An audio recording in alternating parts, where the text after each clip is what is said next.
आज हम जिस फिल्म की कहानी को समझने वाले हैं उसका नाम है एक वाइट प्लेस। ये एक ऐसी खतरनाक और डरावनी दुनिया की कहानी है जहाँ इंसानों को जिंदा रहने के लिए बिल्कुल चुप रहना पड़ता है, क्योंकि अगर किसी ने थोड़ी सी भी आवाज़ कर दी तो मौत कुछ ही सेकंड में उनके सामने खड़ी हो जाती है। फिल्म की कहानी हमें एक ऐसे समय में ले जाती है जब पृथ्वी पर रहस्यमयी एलियन जैसे मॉन्स्टर्स हमला कर चुके हैं। इन मॉन्स्टर्स की सबसे खास बात यह है कि ये देख नहीं सकते, लेकिन इनके सुनने की शक्ति बहुत ज़्यादा तेज होती है। अगर कहीं कोई भी आवाज़ होती है, चाहे वो छोटी ही क्यों ना हो, तो ये मॉन्स्टर तुरंत उसी दिशा में दौड़ पड़ते हैं और सामने आने वाले इंसान को मार देते हैं। इसी वजह से दुनिया के ज़्यादातर लोग खत्म हो चुके हैं और जो थोड़े बहुत बचे हैं अब बिल्कुल चुप रहकर ज़िंदगी जीनी पड़ रही है। फिल्म की शुरुआत में हम एक परिवार को देखते हैं जो एक सुनसान शहर में अंदर बहुत सावधानी से चल रहा होता है। इस परिवार में पिता, माँ और उनके 3 बच्चे होते हैं। ये लोग एक पुराने स्टोर में ज़रूरी सामान लेने आए हैं, लेकिन यहाँ सबसे अजीब बात ये होती है कि ये लोग आपस में बोलकर बात नहीं करते, बल्कि साइन लैंग्वेज यानी इशारों की भाषा में बात करते हैं ताकि कोई आवाज़ ना हो।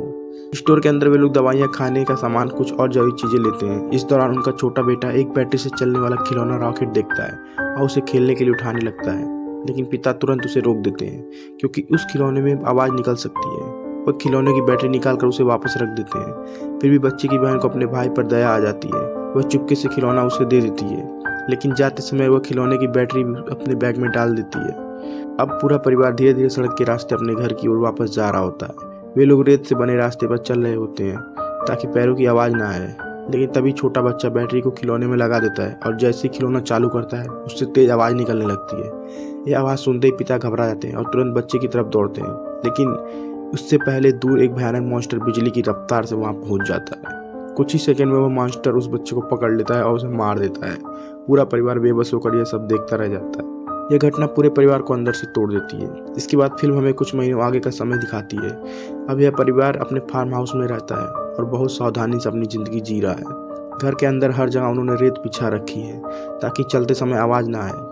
वे लोग आपस में साइन लैंग्वेज से ही बात करते हैं और हर चीज़ बहुत धीरे धीरे करते हैं। पिता अपने बच्चे को सिखाते हैं कि इस दुनिया में जिंदा रहने का एक ही तरीका है, शांति और सावधानी। लेकिन इसी बीच में पता चलता है कि माँ फिर से प्रेग्नेंट है। अब यह बात बहुत खतरनाक है क्योंकि जब बच्चा पैदा होगा तो वह रोएगा और उसकी आवाज़ से मॉन्स्टर तुरंत वहां पहुंच जाएगा। इसलिए पिता और माँ बच्चे जन्म के लिए एक खास साउंड प्रूफ बेसमेंट तैयार करते हैं। वे लोग वहां ऑक्सीजन सिलेंडर, गद्दे और जरूरी सामान रख देते हैं ताकि बच्चा रोने की आवाज़ बाहर ना आए। इसी दौरान पिता अपनी बेटी के लिए हियरिंग एड मशीन ठीक करने की कोशिश करते हैं क्योंकि उनकी बेटी सुन नहीं सकती थी, लेकिन वह मशीन बार बार खराब हो जाती है और ठीक से काम नहीं करती। समय बीतता जाता है और एक दिन ऐसा आता है जब माँ घर में अकेली होती है। तभी अचानक उसे लेबर पेन शुरू हो जाता है, लेकिन उसी समय गलती से घर में एक फोटो फ्रेम गिर जाता है और उससे आवाज़ हो जाती है। ये सुनकर पास मौजूद एक मॉन्स्टर घर की तरफ आने लगता है। अब माँ बहुत बड़ी मुसीबत में फंस जाती है क्योंकि एक तरफ उसे बच्चे को जन्म देना है और दूसरी तरफ मास्टर घर में घुस चुका है। वह किसी तरह धीरे धीरे नीचे बेसमेंट की तरफ जाती है और वहां बच्चे को जन्म देती है। दूसरी तरफ पिता और बच्चे खेतों की तरफ गए होते हैं, लेकिन जब उन्हें खतरे का एहसास होता है तो वे जल्दी जल्दी घर की तरफ लौटते हैं। इस दौरान बच्चों का सामना भी एक मॉन्स्टर से हो जाता है। वे लोग डर कर छिप जाते हैं। फिर पिता अपने बच्चे को बचाने के एक बड़ा फैसला लेते हैं। जब मॉन्स्टर उनके करीब आ जाता है तो पिता जोर से चिल्ला देते हैं ताकि मॉन्स्टर उनका पीछा करे और बच्चे बचकर भाग सके।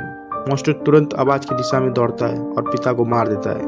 पिता की कुर्बानी से उनके बच्चे बच जाते हैं। फिल्म के अंत में बेटी को अचानक एक बड़ी बात समझ में आती है। इसे पता चलता है कि उसकी हियरिंग एड मशीन से निकलने वाली एक खास फ्रीक्वेंसी की आवाज़ मॉन्स्टर को बहुत परेशान करती है। जब वो मशीन चालू करती है तो मॉन्स्टर दर्द से तड़पने लगता है और उसका शरीर कमजोर हो जाता है।